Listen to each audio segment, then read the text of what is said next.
Have you ever met someone who felt emotionally unavailable, like they were always holding back, but something deep inside told you there was more behind that wall? What if I told you that what looks like distance is often not rejection, but protection? Beneath that cool exterior may live a heart that's simply trying not to break again. Type "I see beyond the surface" in the comments if you know someone who hides behind their silence. Many people you think are cold are simply protecting the part of them that was once shattered. They aren't lacking love. They're just scared of what love once cost them. Their actions aren't random. They're the result of pain that hasn't found a place to heal. It's easy to misread them, but when you do, you miss the real story, a story of emotional survival. Carl Jung once said that unprocessed pain doesn't disappear. It transforms into behaviors. If a person has gone through deep suffering without understanding it, their psyche builds defenses to stop that pain from ever resurfacing. Over time, those defenses start looking like their personality. But they're not. They're just protective gear stitched together by the soul thread by thread in silence. You might think someone is hard to love, but in truth, they've simply learned to question love's safety. The world often calls them difficult, emotionless, or complicated, when in reality, they're navigating life with old wounds still echoing in their reactions. And the worst part, most people never notice what they're carrying. The behaviors we see, withdrawal, detachment, silence, are the psyche's way of saying, "I was hurt once, and I can't risk that again." These reactions become the armor, not because the soul doesn't want connection, but because it once connected and got burned. When someone builds walls, it's not because they hate what's outside. It's because they're terrified of letting more pain in. Carl Jung believed that pain is the price the soul pays for growing in consciousness. He didn't glamorize suffering, but he understood its power. Pain is not here to punish. It's here to show us where we've stopped living fully. Deep, emotional wounds don't come with instructions, but they do come with clues. And if we're willing to look deeper, we might discover that every so-called flaw in someone else was once a defense, born from a moment they didn't have the strength to face alone. You see, when emotional pain goes unspoken, it doesn't disappear. It just finds another way to live inside us. It turns into reflexes, into reactions that seem exaggerated or hard to understand. But these reactions make perfect sense when you look beneath them. They're not irrational. They're the echoes of something that was once overwhelming and never fully processed. Carl Jung called these inner patterns complexes. They're like emotional software running in the background, activated whenever something in the present vaguely resembles an old wound. These complexes don't wait for permission. They hijack our reactions. You say something simple, but it touches something deep. And suddenly, the other person shuts down, gets defensive, or cries without knowing why. That's not a flaw, it's the wound speaking. Imagine a child who was ignored, dismissed, or emotionally abandoned. That child doesn't just grow up and leave the pain behind. The pain stays. It gets stored in the body and the psyche. And years later, when someone replies coldly or forgets to call back, it's not just a missed call, it's that old silence returning. The body remembers, the soul reacts, and the mind can't always explain why it hurts so much. We often call people too sensitive, but what we miss is that sensitivity isn't a weakness. It's a signal. It's a sign of an unhealed injury still trying to be seen. The pain that wasn't felt at the right time finds ways to be felt now, even if it's out of context. This is why so many people carry emotional burdens that look invisible from the outside but are heavy as mountains on the inside. Healing starts when we stop judging these behaviors as overreactions and begin asking better questions. Not what's wrong with me, but what part of me is still hurting. Not why are they acting like this, but what happened that made them protect themselves this way. Because pain isn't always loud. Sometimes it hides behind a neutral face, a quiet voice, or a distant glance. When we create space to ask these questions, something begins to shift. The complex that used to control the whole emotional room begins to soften. And in that softness, we gain access to the real person, not the armor, but the soul beneath it. We don't erase the wound, but we begin to see it clearly. And that clarity is the first light that leads us out of unconscious reaction and into conscious healing. Trust doesn't always feel like a beautiful leap. For many, it feels like a risk with no guarantee of safety. And that's not because they don't want to trust. It's because they've been hurt in the very place they once called safe. What looks like distance is often the nervous system bracing for impact. It's not rejection. It's self-protection at its most primal level. Some people live in a quiet state of alert. Even when things seem peaceful, their inner world is scanning for warning signs. Tone changes, subtle pauses, silence in a text. And when there's nothing to worry about, their mind still finds something. Why? Because unpredictability once left them wounded. So now, the unconscious says, never again. That internal alarm doesn't turn off just because life seems calm. This isn't overthinking, it's survival. The person may look composed, may smile, may even say all the right things, but beneath the surface, they're measuring every moment. They're trying to assess whether this connection is safe or if it will repeat a past betrayal. This constant analysis doesn't come from a place of doubt. It comes from a place of past emotional injury. Carl Jung taught us that the psyche builds protections not out of malice, but necessity. When the world stops feeling emotionally safe, the soul adjusts. It becomes more analytical, more cautious, more armored. And over time, these habits harden into personality traits. But they weren't always there. They were built, quietly. Over years of pain and disappointment, people who seem skeptical or distant aren't pushing others away because they lack feeling. They're doing it because feeling has cost them too much in the past. To trust again would mean to risk reopening an old wound that never fully healed, and no one wants to bleed like that again. So they build layers. Layers of silence, of suspicion, of emotional detachment. The healing begins not by forcing trust, but by recognizing when we're reacting to history, not reality.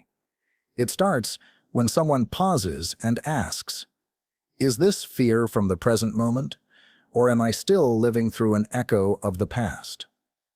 That tiny moment of awareness is powerful. It doesn't dismantle all the armor at once, but it creates a crack where something softer can enter.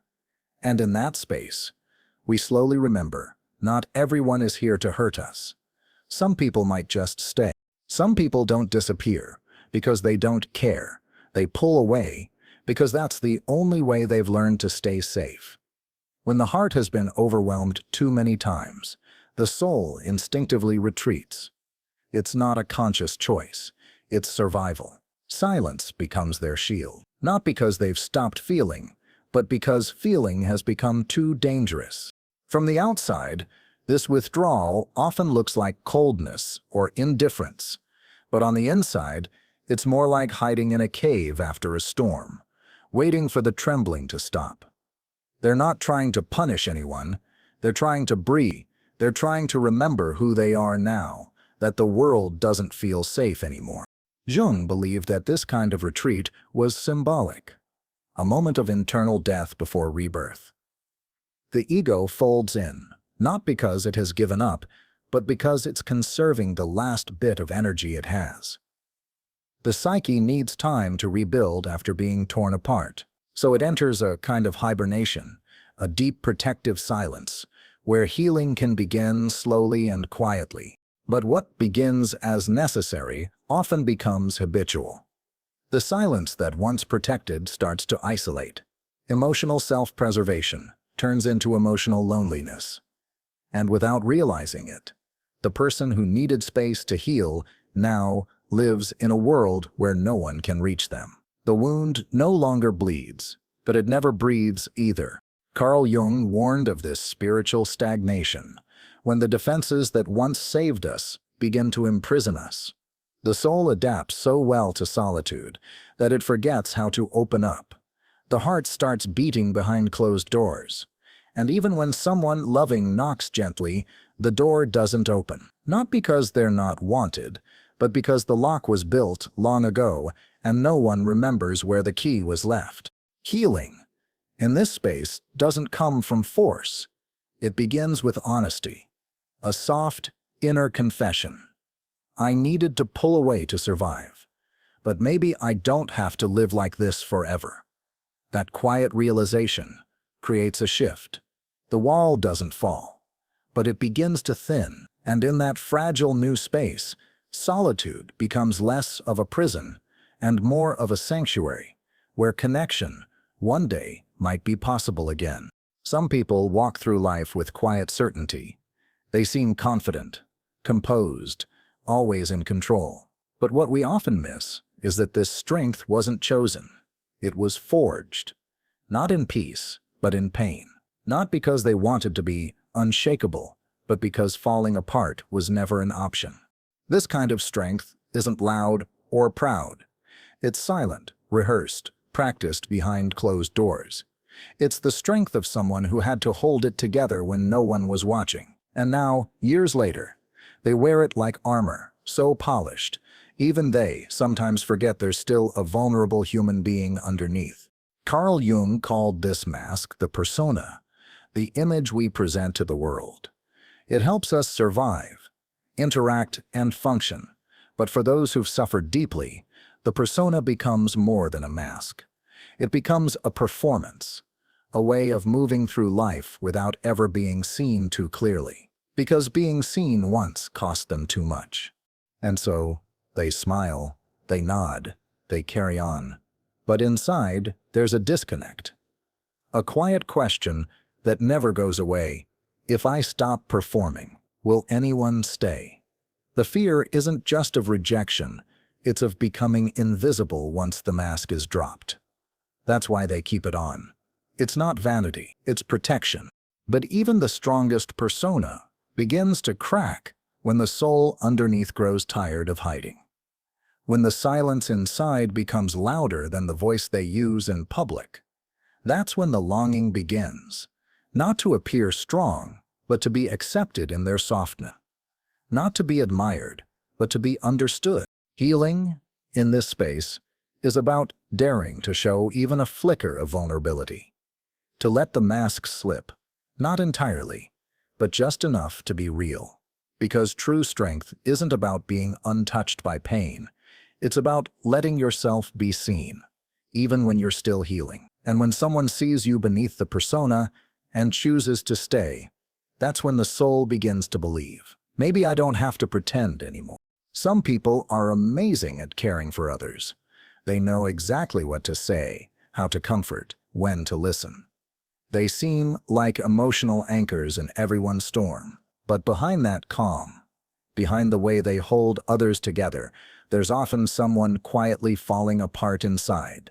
At first, this looks like empathy. Deep, beautiful empathy. And it is.